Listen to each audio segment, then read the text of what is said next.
नमस्कार, मेरे YouTube channel में आप सभी का मैं हार्दिक अभिनंदन करती हूँ। ईश्वर से आप सभी के बेहतर स्वास्थ्य और सुंदर भविष्य की कामना करते हुए मैं आज का अध्ययन कार्य आरंभ करती हूँ। आज हम टोबा टेक सिंह पाठ के बोधमूलक प्रश्न और भाषा बोध का अध्ययन करेंगे।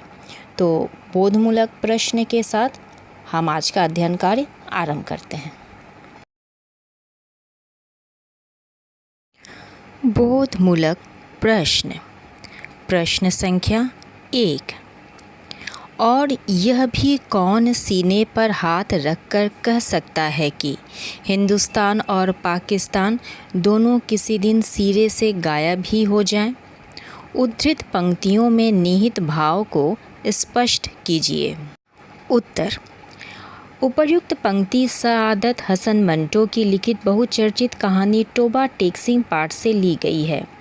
प्रस्तुत पंक्ति हिंदुस्तान के विभाजन की त्रासदी को व्यक्त करती है। हिंदुस्तान के विभाजन की त्रासदी का असर न केवल आम इंसान पर पड़ा बल्कि पागलों पर भी इसका बुरा प्रभाव पड़ा। उन्हें यही ज्ञात नहीं था कि वह हिंदुस्तान में है या पाकिस्तान में। इसी ख्याल में उनकी मानसिक स्थिति और भी अधिक बिगड़ती जा रही थी। इसी असमंजस्य की स्थिति में उनके मन मस्तिष्क में यह पंक्ति उभर आती है। प्रश्न संख्या 2। अधिकांश पागल अदला बदली के पक्ष में क्यों नहीं थे और इस अदला बदली से उनकी क्या दशा थी? उत्तर। अधिकांश पागल अदला बदली के पक्ष में इसलिए नहीं थे क्योंकि वह अपनी ज़मीन से विस्थापित नहीं होना चाहते थे। इस अदला बदली से उनकी दशा दयनीय हो गई थी क्योंकि उनकी मानसिक स्थिति और भी अधिक बिगड़ गई थी। प्रश्न संख्या 3। टोबा टेक सिंह उर्फ बिशन सिंह का चरित्र चित्रण कीजिए। उत्तर। बिशन सिंह पाकिस्तान के टोबा टेक सिंह का रहने वाला एक सिख पागल था। वह एक अच्छे खाते पीते ज़मींदार परिवार का था जिसकी कई पुश्तैनी ज़मीनें थीं। अचानक उसकी मानसिक स्थिति बिगड़ जाने के कारण वह 15 सालों से पाकिस्तान के लाहौर पागल खाने में दाखिल था। इन 15 वर्षों में उसने न किसी से झगड़े फसाद किए, न कभी सोया न लेटा। वह नहाता भी बहुत कम था। उसकी दाढ़ी और सिर के बाल आपस में जम गए थे जिस कारण उसकी शक्ल भयानक हो गई थी। हिंदुस्तान के विभाजन की त्रासदी का प्रभाव उस पर बहुत बुरा पड़ा। वह अपनी पुश्तैनी ज़मीन छोड़कर हिंदुस्तान नहीं जाना चाहता था, इसलिए वह पाकिस्तान की ज़मीन पर ही अपना प्राण त्याग देता है। भाषा बोध। प्रश्न संख्या 1। नीचे लिखित अंग्रेज़ी शब्दों का हिंदी शब्द लिखिए।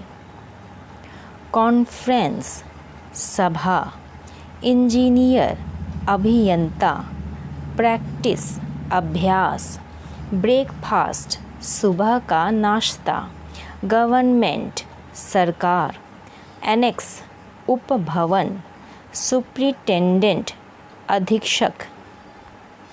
प्रश्न संख्या 2।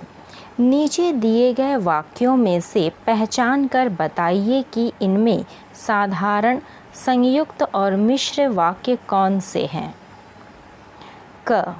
एक सिख था जिसे पागल खाने में दाखिल हुए 15 वर्ष हो चुके थे। उपर्युक्त वाक्य मिश्र वाक्य है। प्रश्न ख। महीने में एक बार मुलाकात के लिए यह लोग आते थे और उसकी खैर खैरियत दरियाफ्त करके चले जाते थे। उपर्युक्त वाक्य संयुक्त वाक्य है। प्रश्न ग। यूरोपियन वार्ड में 2 एंग्लो इंडियन पागल थे। उपर्युक्त वाक्य साधारण वाक्य है। प्रश्न घ। पागलों की लॉरियों से निकलना और उनको दूसरे अफसरों के हवाले करना बड़ा कठिन काम था। उपर्युक्त वाक्य संयुक्त वाक्य है। प्रश्न संख्या 3 निम्नलिखित शब्दों से प्रत्यय पृथक कीजिए। हुकूमतों, हुकूमत जोड़ ओ। गिरफ्तारी, गिरफ्तार जोड़ ई। तब्दीली, तब्दिल जोड़ ई। ज़मीनें, ज़मीन जोड़ ए। मिठाइयाँ, मिठाई जोड़ या। हमदर्दी, हमदर्द जोड़ ई। मुसलमानों, मुसलमान जोड़ यों। तो आज का अध्ययन कार्य हम यहीं समाप्त करते हैं। आशा करते हैं कि ये वीडियो आप सभी के लिए लाभप्रद सिद्ध होगा। अगर ये वीडियो आप लोगों के लिए लाभप्रद सिद्ध है तो कृपया करके कमेंट बॉक्स में अवश्य बताएं।